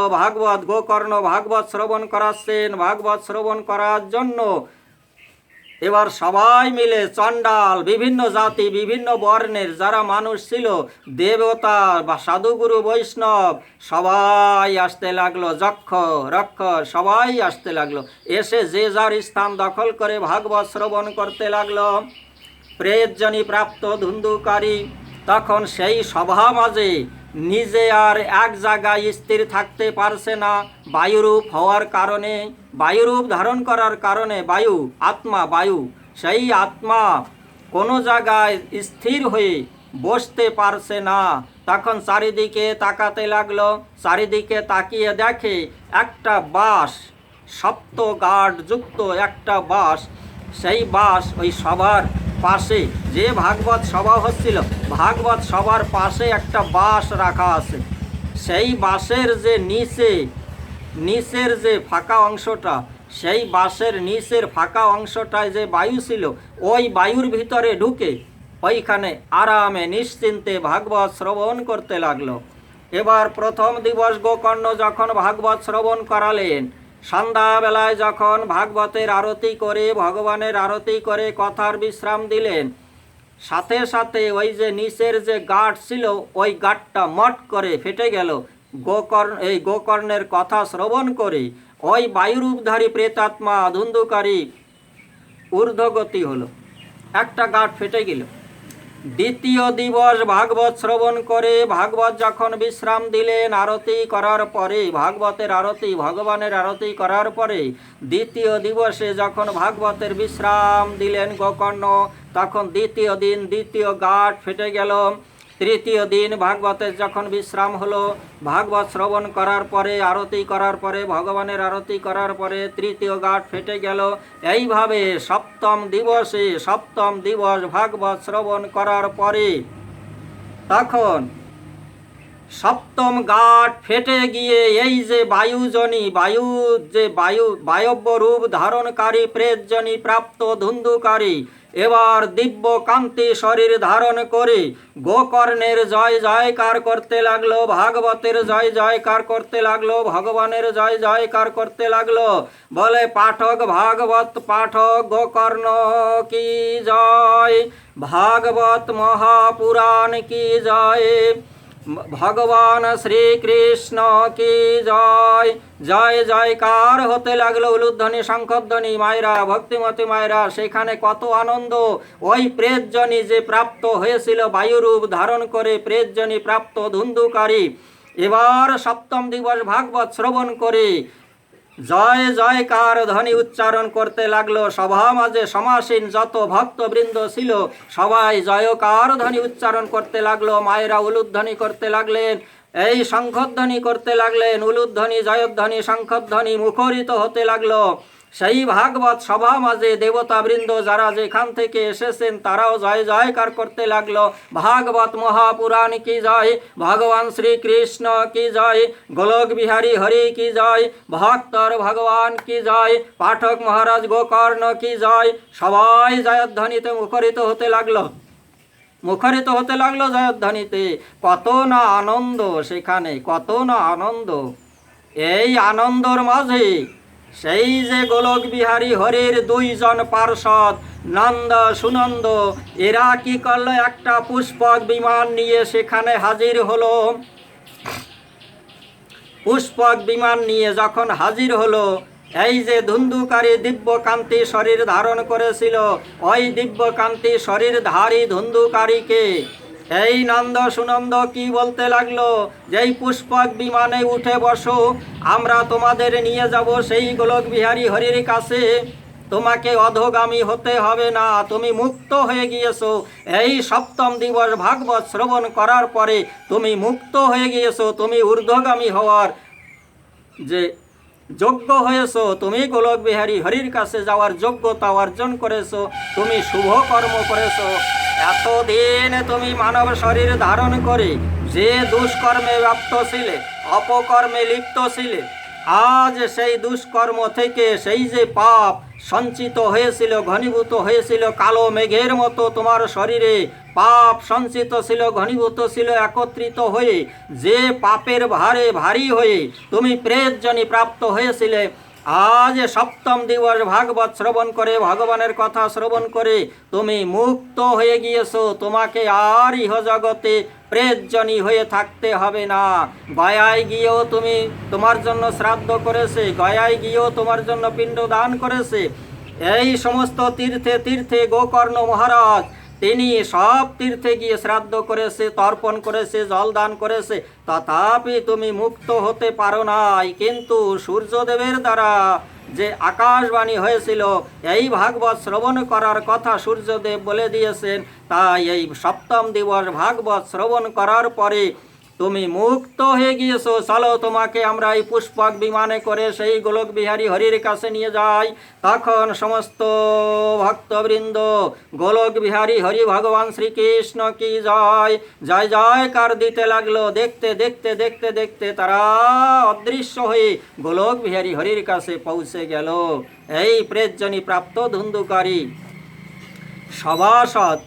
সভাসদ যারা ভক্তবৃন্দ তারা গোকর্ণ মহারাজের কাছে জিজ্ঞাসা করতে লাগলো যে গোকর্ণদেব মহারাজ, আমরা সবাই ভাগবত শ্রবণ করেছি, কিন্তু এই ধুন্ধুকারী একা গোলক বিহারী হরির কাছে বৈকুণ্ঠে গমন করলো, আর আমরা যারা সভাসদ এই যে ভাগবত শ্রবণ করেছি, আমরাও তো ভাগবত শ্রবণ করেছি, তথাপি আমরা কেন গোলক বিহারী হরির কাছে যাওয়ার অধিকারী হলাম না? গোকর্ণ তখন মনে মনে চিন্তা করতে লাগলো, আমি যদি এই কথায় সভাসদ ভক্তবৃন্দের কাছে বলি, এরা হয়তো আমার কথা বিশ্বাস করবে না, তাহলে এক কাজ করা যাক। তখন সভাসদ সমস্ত ভক্তিমতী মায়েরা, বাবাজিরা, এই শ্রবণ করুন, বিশ্বাসযোগ্য যে কথা নন্দ সুনন্দ বলেছিল, নন্দ সুনন্দের কাছে বলতে লাগলো গোকর্ণ মহারাজ যে তোমরা একার জন্য কেন একটা পুষ্পক বিমান নিয়ে এসেছো? এই যে সভা মাঝে আরও কত সমাসীন হয়ে কত ভক্তবৃন্দ ভক্তিমতী মায়েরা, এই যে দেখেন সে দেখেন সম্মুখে কত ভক্তবৃন্দ ভক্তিমতী মায়েরা এই কথার রস, ভাগবতী কথামৃতের রস আস্বাদন করেছে, তাদের জন্য কেন আরও পুষ্পক বিমান আনো নাই? নন্দ সুনন্দ তখন বলতে লাগলো, মহারাজ গোকর্ণকে উদ্দেশ্য করে বলছে, গোকর্ণ, এই যে ভক্তবৃন্দ ভক্তিমতী মায়েরা আরও যারা এই যে কথা শ্রবণ করেছে, এরা ভক্তি ভরে শ্রবণ করে নাই, ভক্তি ভরে শ্রবণ করে নাই, ভক্তি ভরে এই ভাগবতী কথার রস আস্বাদন করে নাই। এদের মন চঞ্চল ছিল, কারো কারো মন বাড়িতে ছিল, কারো কারো মন কোনো আত্মীয় স্বজনের কাছে ছিল, কারো কারো মন ওই কলকারখানা ফ্যাক্টরিতে ছিল, কারো কারো মন রোগগ্রস্ত যেসব ব্যক্তি তাদের ওই রোগের প্রতি ছিল, কারো হাঁটু ব্যথা, কারো কোমর ব্যথা, কারো কলকারখানা ফ্যাক্টরিতে কাজ হচ্ছে না, কারো ব্যবসা বাণিজ্য বন্ধ হয়ে গেছে, সেই দিকে মন ছিল, সেই দিকে ধাবিত হচ্ছিল, কারো বিষয় বাসনায় মন ছুটে যাচ্ছিল, বিষয় বাসনায় লিপ্ত ছিল। মনকে স্থির রেখে, চঞ্চল মনকে, ব্যস্ত মনকে সুস্থ করে যদি হৃদয়াঙ্গম করতে পারে এই ভাগবতী কথা, তাহলে তাকে মুক্ত হতে আর সময় লাগবে না। এই বায়ুরূপধারী প্রেতজনী প্রাপ্ত ধুন্ধুকারী ওই বাঁশের যে হাওয়া ছিল ভিতরে ফাঁকা জায়গাটায়, ওই বায়ুর ভিতর ঢুকে, ওই বাঁশের মধ্যে ঢুকে এ নিশ্চিন্ত মনে, স্থির মনে, ব্যস্ত মন সুস্থ করে সে এই ভাগবতী কথা রস আস্বাদন করে চলেছে সপ্তম দিবস পর্যন্ত। এই আস্বাদন করার সময় অন্য কোনো রসের আস্বাদন ধুন্ধুকারী করে নাই, অন্য কোনো রসের আস্বাদন করে নাই। মায়েরা, আপনারা যখন কীর্তন শ্রবণ করতে যান, দেখি আসরে বাদাম ভাজার খোসার অভাব নেই, তাহলে কোন রস আস্বাদন করতে যায় মায়েরা? দেখেছেন বাবাজিরা? একটু বুঝতে পারছেন? ভাগবতী কথার রস, ভগবানের কথার রস পান করতে হবে, কিন্তু সেখানে ওই বাদাম ভাজার রস আস্বাদন করছে, তাহলে মুক্ত হবে কি করে? তখন নন্দ সুনন্দ গোকর্ণকে বলতে লাগলো, গোকর্ণ, এই সভাসদ ভক্ত সমাজে যারা ভাগবত শ্রবণের জন্য এসেছে, সপ্তম দিবস ভাগবত শ্রবণ করেছে সত্য, কিন্তু মন দিয়ে শ্রবণ করে নাই। এরা যদি পুনরায় হৃদয়াঙ্গম করতে পারে, সপ্তম দিবস মনকে সুস্থ রেখে, স্থির রেখে, যদি মনের দ্বারা ব্যস্ত না হয়ে, চঞ্চল না হয়ে, যদি সুস্থ মন স্থির করে, ব্যস্ত মন স্থির করে যদি হৃদয় দিয়ে ভাগবতী বা কথামৃতের রস আস্বাদন করতে পারে, তবে এরা সবাই মুক্ত হয়ে যাবে। সেই দিন অনেকগুলো পুষ্পক বিমান নিয়ে আসব, শুধু আমরা দুইজনে আসব না, সেখানে নন্দ সুনন্দ, চণ্ড প্রচণ্ড, কুমুদ কুমুদক্ষ, এরা সবাই আসবে। আর গোকর্ণ, তোমাকে নেওয়ার জন্য স্বয়ং গোলক বিহারী হরি স্বয়ং পুষ্পক বিমান সাথে করে নিয়ে আসবে গোলক বিহারী হরি। ভক্তদের জন্য সেই দিন ভগবান এই ধরাধামে আসতে বাধ্য হবেন। এই নন্দ সুনন্দের কথা শুনে গোকর্ণ তখন সভাসদ সমস্ত ভক্তবৃন্দকে বলতে লাগলো যে, সভাসদ সমস্ত ভক্তবৃন্দ, নন্দে সুনন্দের কথা আপনারা সবাই শ্রবণ করেছেন, আবার সপ্তম দিবস যদি আপনারা ভাগবত শ্রবণ করতে পারেন, খুব মন দিয়ে হৃদয়ঙ্গম করতে পারেন, ভাগবত কথামৃতের রস যদি হৃদয়ঙ্গম করতে পারেন, তবে এই নন্দ সুনন্দ কি বলে গেল, অনেকগুলো পুষ্পক বিমান নিয়ে আসবে, আর ভগবান স্বয়ং গোলক বিহারী হরি সেই দিন এই সভা মাঝে অবতার হয়ে সভা মাঝে এসে দণ্ডায়মান হয়ে সভাসদ সমস্ত ভক্তবৃন্দকে স্বাগত সৎকার করে সেই নিজ ধামে বৈকুণ্ঠে গোলকে নিয়ে যাওয়ার জন্য ভগবান হরি এই ধরাধামে নেমে আসবেন। তখন সভাসদ সমস্ত ভক্তবৃন্দ এবার কি বলতে লাগলেন, যে তাহলে মহারাজ আমাদের আবার সপ্তম দিবস ভাগবত শ্রবণ করান। দেখেছেন ভক্তিমতী মায়েরা তারা কত এবার মুক্ত হওয়ার জন্য কত ব্যস্ত, কত তারা ধৈর্য হারা হয়ে গিয়েছে। ভগবানের কথা আবার শ্রবণ করব, আমরা মুক্ত হয়ে যাব, এই পুষ্পক বিমানে গোলকে চলে যাব, আমরা ভগবান শ্রী হরির চরণ আশ্রয়ে আমরা পৌঁছাতে পারবো। সেই জায়গার যোগ্যতা অর্জন করতে হলে এই সপ্তম দিবস ভাগবত শ্রবণ করতে হবে। পুনরায় কিছুদিন পরে যখন পুনরায় গোকর্ণ আবার ভাগবত সভার আয়োজন করলেন, এবার চারিদিকে খবর রটে গিয়েছে। চণ্ডাল, কুকুর, বিড়াল, পশু পাখি সেইখানে আসতে লাগলো, কারণ তারা ছিল অভিশপ্ত। তাই ওই ভাগবত শ্রবণ না করলে এই অভিশপ্ত জীবন থেকে মুক্ত হওয়া সম্ভব নয়। কুকুর, বিড়াল, চণ্ডাল, পশু পাখি সবাই সেখানে দৌড়ে দৌড়ে উড়ে উড়ে আসতে লাগলো। সবাই এসে যে যার স্থান দখল করে এই গোকর্ণের দ্বারা ভাগবত শ্রবণ করতে লাগলো। এবার আর চা খাওয়ার কোনো তাদের শখ নেই, পান খাওয়ার কোনো শখ নেই, বিড়ি সিগারেট খাওয়ার কোনো শখ নেই, ওই রস ওই বাদাম ভাজা খাওয়ার কোনো শখ নেই। কেননা ওই রস আস্বাদন করলে মুক্ত হওয়া যাবে না, শুধুমাত্র এই ভাগবত কথামৃতের রস আস্বাদন করলে পারে এই পাপ জনি থেকে, এই প্রেত জনি থেকে নিজেকে উদ্ধার করা যাবে। তখন সমস্ত রস বর্জন করে এবার ভাগবত গোকর্ণের দ্বারা যে ভাগবত কথার রস সেখানে বিলিত হচ্ছে, সেই ভাগবত কথার রস অঞ্জলি ভরে ভরে তারা সবাই ভক্তবৃন্দ সবাই পান করতে লাগলো। সপ্তম দিবস যখন কথা বিশ্রাম হলো, সপ্তম দিবস যখন সমাপ্ত হলো, সপ্তম দিবসে সেই গোলক বিহারী হরি গোকর্ণের সম্মুখে পুষ্পক বিমান নিয়ে দণ্ডায়মান হয়ে দুই বাহু প্রসারিত করে গোকর্ণকে তখন ডাকতে লাগলো, গোকর্ণ এসেও আমার বক্ষে এসো। গোকর্ণ তখন দৌড়ে গিয়ে ভগবানের বক্ষ জড়িয়ে ধরে তখন, হে গোবিন্দ কৃপা করেছেন, আমাকে গোবিন্দ কৃপা করেছেন, আলিঙ্গনাবদ্ধ করে গোকর্ণকে প্রেমাশ্রুতে সিঞ্চিত করে গোকর্ণকে একদম শীতলতায় প্রদান করে দিলেন গোলক বিহারী হরি, স্বয়ং গোলক বিহারী হরি। তখন গোকর্ণকে এই আলিঙ্গনাবদ্ধ করে পুষ্পক বিমানে তুলে বসালেন, বলেন গোলক বিহারী হরি ভগবান শ্রীকৃষ্ণ কি জয়, ভক্তর ভগবান কি জয়। নন্দ সুনন্দ চণ্ড প্রচণ্ড বল মহাবল কুমুদক্ষ এই অষ্টপার্ষদ আরও যে সব বিমান নিয়ে এসেছিল, সমস্ত ভক্তবৃন্দ কুকুর বিড়াল চণ্ডাল সবাইকে সেই পুষ্পক বিমানে তুলে বসালো, তাদেরকেও সেই বৈকুণ্ঠ ধামে পৌঁছানোর ব্যবস্থা করলো। এই ভাগবত শ্রবণ করার পরে সবাই উদ্ধার হয়ে গেল। এই ভাগবতের মহিমা, তাই সবে মিলে ভক্তবৃন্দ জয়ধ্বনি উলুধ্বনি শঙ্খধ্বনি করতে লাগলো, প্রেম ধ্বনি মঙ্গল ধ্বনি, সবাই ব্যস্ত থাকলো। বলে ভাগবত মহাপুরাণ কি জয়, গোলক বিহারী হরি ভগবান শ্রীকৃষ্ণ কি জয়, ভক্তর ভগবান কি জয়, আজকে আনন্দ কি জয়। এই জয় জয়কার ধ্বনি তখন জয় জয়কার ধ্বনি করতে লাগলো।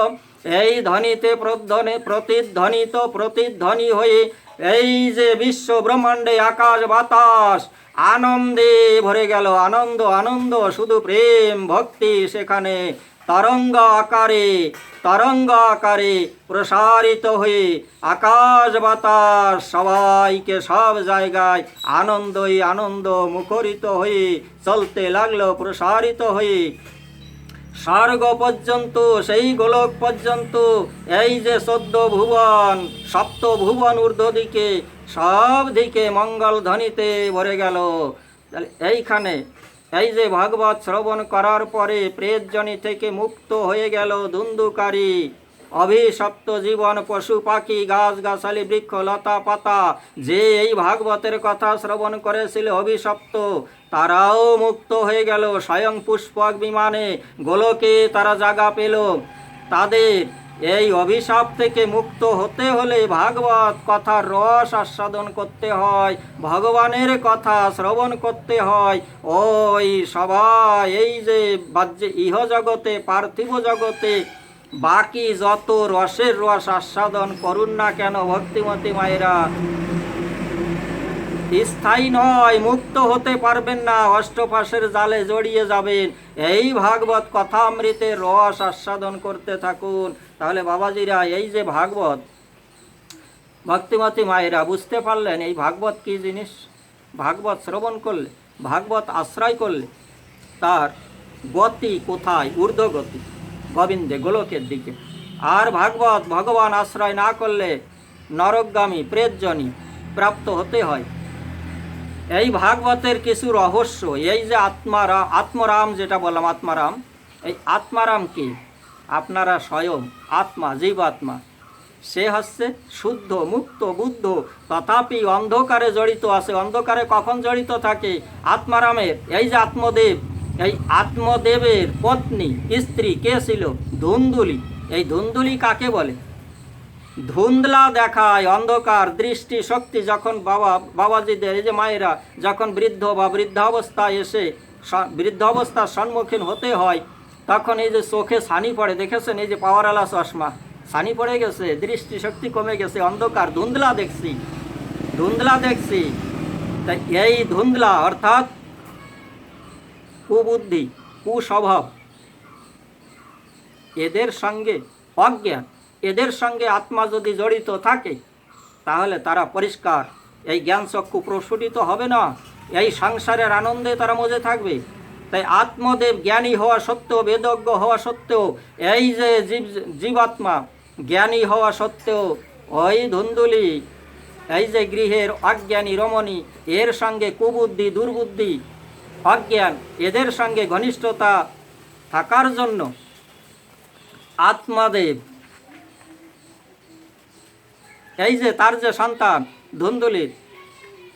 ধুন্ধুকারী, এই ধুন্দুলির যে সন্তান নাম রেখেছে কে? ধুন্দুলি। এক তো চোখে দেখে না, অজ্ঞান, অজ্ঞানের সঙ্গে জড়িত, চোখে দেখে না, ধুন্দুলি। অন্ধকার দেখছে, অস্পৃশ্য, মানে কোনো স্পষ্ট দৃষ্টি নেই। নাম রাখলো কি সন্তানের? ধুন্ধুকারী, অর্থাৎ আরও অন্ধকার। এমনি তো অন্ধকারে অজ্ঞানে জড়িয়ে আছি, সেই ধুন্দুলি অজ্ঞানে অন্ধকারে জড়িয়ে আছে। কুস্বভাব, দুশ্চরিত্র না, মানে কুলটা, ঝগড়ালে, হিংসুটে। তাহলে তার যে সন্তান নাম রাখলো ধুন্ধুকারী, অর্থাৎ আরও অন্ধকারে ডুবে আছে। সেই সন্তান এই অন্ধকার থেকে দূরীভূত হওয়ার জন্য, নিজেকে মুক্ত করার জন্য, প্রকাশের দিকে যাওয়ার জন্য এই ভাগবত শ্রবণ করলো, তবেই সে মুক্ত হয়ে গেল। তাহলে মায়েরা, বাবাজিরা, আপনাদের কর্তব্য কর্ম কি? ভাগবত শ্রবণ করতে থাকুন, গৃহকর্ম করতে থাকুন, আর এই ভিডিও আপনারা শ্রবণ করতে থাকুন। এই ভাগবতের কথা শ্রবণ করতে করতে আপনারাও একদিন সেই গোলকবিহারী হরির কাছে পৌঁছে যেতে পারবেন। এই অধ্যায়, এই যে গোকর্ণ উপাখ্যানের কথা আমি আপনাদের শ্রবণ করালাম, আগের ভিডিওতে কিছুটা অংশ আছে, এই ভিডিওতে কিছুটা অংশ, এই দুই অংশ এক জায়গা যদি করা যায়, এই সম্পূর্ণ কথা, এই গোকর্ণ উপাখ্যানের সম্পূর্ণ গোকর্ণ উপাখ্যান, আত্মদেব, ধুন্ধুকারীর কথা যদি সম্পূর্ণ কোনো শ্রদ্ধা বাসরে, মানে শ্রাদ্ধ, পিতা মাতার শ্রাদ্ধান্বিত ক্রিয়ায়, সেই বাসরে যদি আপনারা শ্রবণ করতে পারেন, তাহলে সেই ব্যক্তির গোলকে গমন হয়। এই ভাগবত কথার রস আস্বাদন করার পরে সে গোলকবাসী হতে পারে, হরির কাছে পৌঁছাতে পারে। এ ভগবান স্বয়ং নিজ মুখে বলে গেছেন। আমি বলছি না বাবাজি রামায়ের, আমি বলছি না। এই যে গোকর্ণ উপাখ্যান, এই উপাখ্যান সম্পূর্ণ কথা যদি কোনো ব্যক্তি, কোনো সাত্ত্বিক পাঠক, সাত্ত্বিক মানে যার মুখ শুদ্ধ, সাত্ত্বিক ভোজন, প্রসাদ ভোজি, যদি কোনো পাঠক এনে সেই পাঠকের দ্বারা যদি শ্রদ্ধা বাসরে এই ভগবানের কথা, এই গোকর্ণ উপাখ্যানের কথা, ভাগবতীয় কথা যদি পাঠ করাতে পারেন, সেই ব্যক্তির উদ্দেশ্যে যে ব্যক্তি দেহত্যাগ করেছে সে প্রেতজনি প্রাপ্ত হয়, উদ্ধার হয়ে যাবে।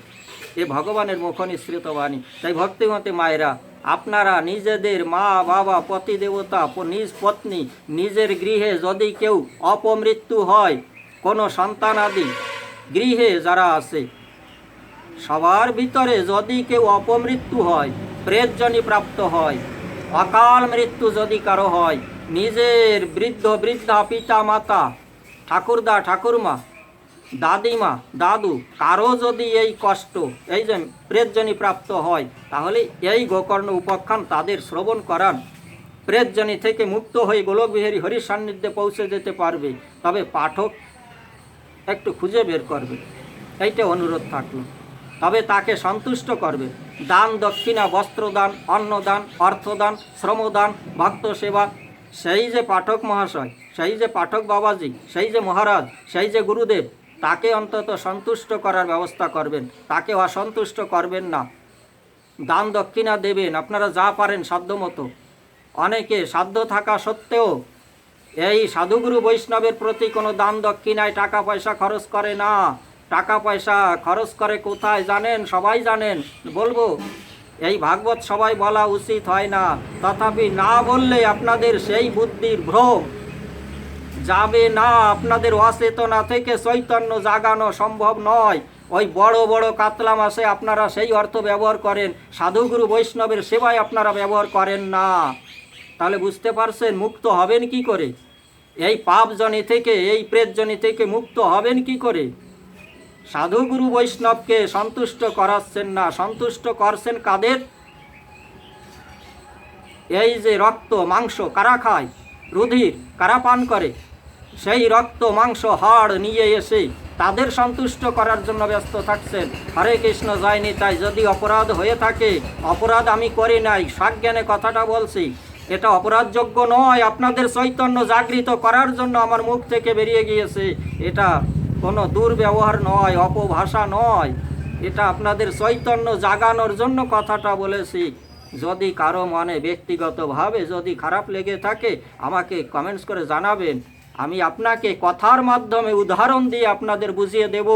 গীতার 15 অধ্যায় 16 অধ্যায় পাঠ করতে থাকুন, সেখানে আহার সম্পর্কে, ভোজন সম্পর্কে বলা আছে। গীতার অধ্যয়ন করুন, ভগবান শ্রীকৃষ্ণ কি বলে গেছে, ভাগবতে কি বলে গেছে। শ্রদ্ধা বাসরে আমিষ বর্জন,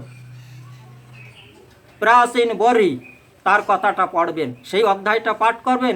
রাজা প্রাচীন বরি অধ্যায়টা পাঠ করবেন, বুঝতে পারবেন। শ্রদ্ধা বাসরে আমিষ বর্জন, আমিষ চলবে না, সেখানে আমিষ ছাড়া আপনারা কর্ম করতে পারছেন না।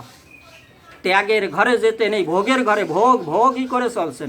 ইহ জগতের যত রসের রস আস্বাদন করুন না কেন, মুক্ত হতে পারবেন না। ভাগবতীয় কথার রস, ভগবানের কথার রস আস্বাদন করুন, মুক্ত হতে পারবেন। প্রেতজনি থেকে মুক্ত হতে পারবেন, অভিশপ্ত জীবন থেকে মুক্ত হতে পারবেন। বাবাজি আমি বলছি না, এটা ভাগবত গ্রন্থ বলছে, স্বয়ং ভগবান শ্রীকৃষ্ণ গীতায় বলে গেছে, ভাগবতে বলে গেছে, আমি বলছি না। সেই কথাগুলো আমার মুখের দ্বারা বলানো হচ্ছে, আমি বলছি না। যদি কারো ব্যক্তিগতভাবে যদি কেউ দুঃখ প্রকাশ করে থাকেন আমাকে কমেন্টস করে জানাবেন। আমি কৃতার্থ হব, নিজেকে নিজে ধন্য মনে করব যে কোনো এক ব্যক্তি আমাকে কমেন্টস। চৈতন্য জাগৃত করুন, চেতনা চৈতন্য ধারণ করুন। শিখা রাখতে বলছি না, জ্ঞান বিবেক ভক্তি বৈরাগ্য জাগৃত করুন, চৈতন্য আনুন। মানব শরীর ধারণ করে তার কর্তব্য কর্ম সম্পর্কে এই জ্ঞান অর্জন করুন। হরে কৃষ্ণ জয় নিতাই। তাহলে আজ এখানে বিশ্রাম দিচ্ছি, আজ এখানে বিশ্রাম দিচ্ছি। ওম সর্বে ভবন্তু সুখিনা সর্বে সন্তু নিরাময় সর্বে ভদ্রাণি পশ্যন্তু মা কশ্চিৎ দুর্ভাগ ভবেৎ। ওম শান্তি ওম শান্তি ওম শান্তি। হরি ওম তৎসৎ ব্রহ্মার্পণমস্তু সমর্পয়ামি।